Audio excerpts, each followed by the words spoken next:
Welcome to the Arizona Wildcats Video Extra, brought to you by Fry's Food Stores. I'm Star Sports Editor Ryan Finley, here with Daniel Burke. Daniel, prepare for a long night of transcribing tape. Yes. You just got done talking to Andy Lopez about the UA baseball team's disastrous 2014 season.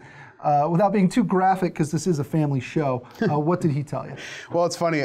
First of all, I made a very rookie mistake going in there, blocking about 30 minutes out of my day to go talk to him. And 2 hours later, I popped out of his office, like you said, with too much to transcribe. But the biggest thing is he is, just 100% focused on getting this thing fixed. And he understands how big of a disaster this was. And he is so excited about having a full year with his team. Whether or not that's going to make an impact, I don't know yet. But he is convinced that him being with them in the fall next year is going to make a huge difference. And he's already looking forward to 2015. And this was a very challenging and difficult year for him.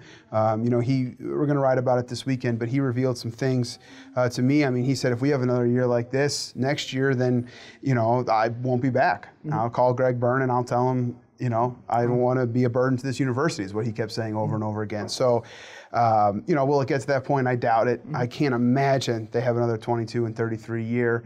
And as he pointed out, last year they missed out in the tournament, but they were 34-21. Probably should have gotten in when you look back. So this is the first year that it's just kind of been a mess. And he is convinced that it's not going to be like that next year, and he's eager to start working on it now. This is the Arizona Wildcats Video Extra, brought to you by Fry's Food Stores. Ryan Finley here with Daniel Burke. Daniel, what sort of role did Andy Lopez's health issues have with their sort of disastrous season this year? I mean, he had a quadruple bypass during the offseason. He missed all of fall ball, showed up in January. Even then, he kind of was not himself early on. How has it affected the way he's able to run and manage a team? Well, when he showed up in January, like you just said, he was told he can't be the Andy Lopez of old. He can't run around the field and yell at guys, and he was kind of more of an observer. And what he said to me today was, those 2-1 ball games when you're playing Oregon State and Arizona State and UCLA, those 2-1 ball games that you win, those games are won in the fall. Those games are won when I'm drilling these guys and I'm building up their toughness and their competitiveness, and I wasn't there to do it this fall. So whether or not that is the truth, he believes it is. And when the leader of your team believes that it is, that's probably good enough. So I mean, the heart surgery to me, I think he believes it impacted everything.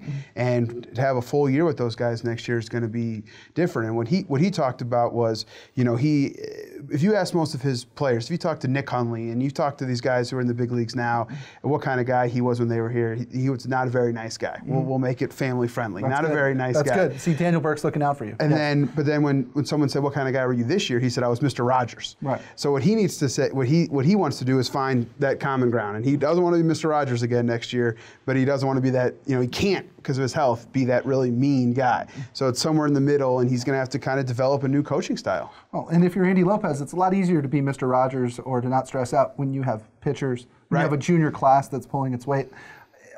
Is there any addition by subtraction here, just in terms of the guys who will not be back next year? I know it's a terrible thing to say about college athletics, but will there be a clean slate, at least, for this team? Absolutely. I think in the coming weeks, you're going to see some guys disappear from that roster, some returning guys that could surprise you.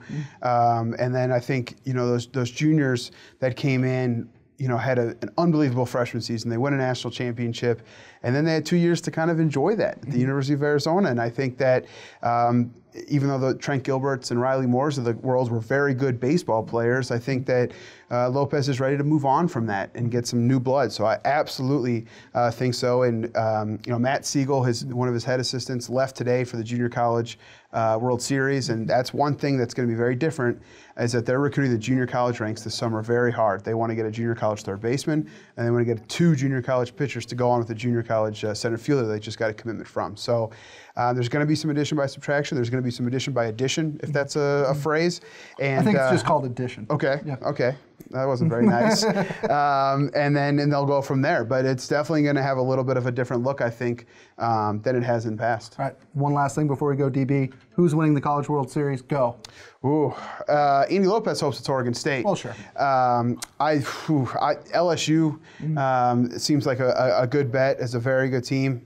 So I don't know. LSU or Oregon State are the 2 teams that jump out at me. Great. I'm not going to make a pick here. I'm just going to say it's somebody west of the Mississippi, because college baseball is meant to be played in our part of the world. Well, what Andy Lopez says is if the Pac-12 could win it 3 years in a row, maybe finally they'll start getting some respect. Right. So that's what he's hoping for, and then maybe a bubble team that doesn't ever get the benefit of the doubt will start to get it. But so that's what and Oregon State has the arms, and they have the veteran leadership and competitiveness to get it done. Yeah, and they have Michael Conforto, who's back of a baseball player. Yes, he is. All right, we are signing off. This is the Arizona Wildcats Video Extra, brought to you by Fry's Food Stores. For Daniel Burke, I'm Ryan Finley. We'll see you next time. Try this matchup. Low prices and faster checkout. You can count on it at Fry's.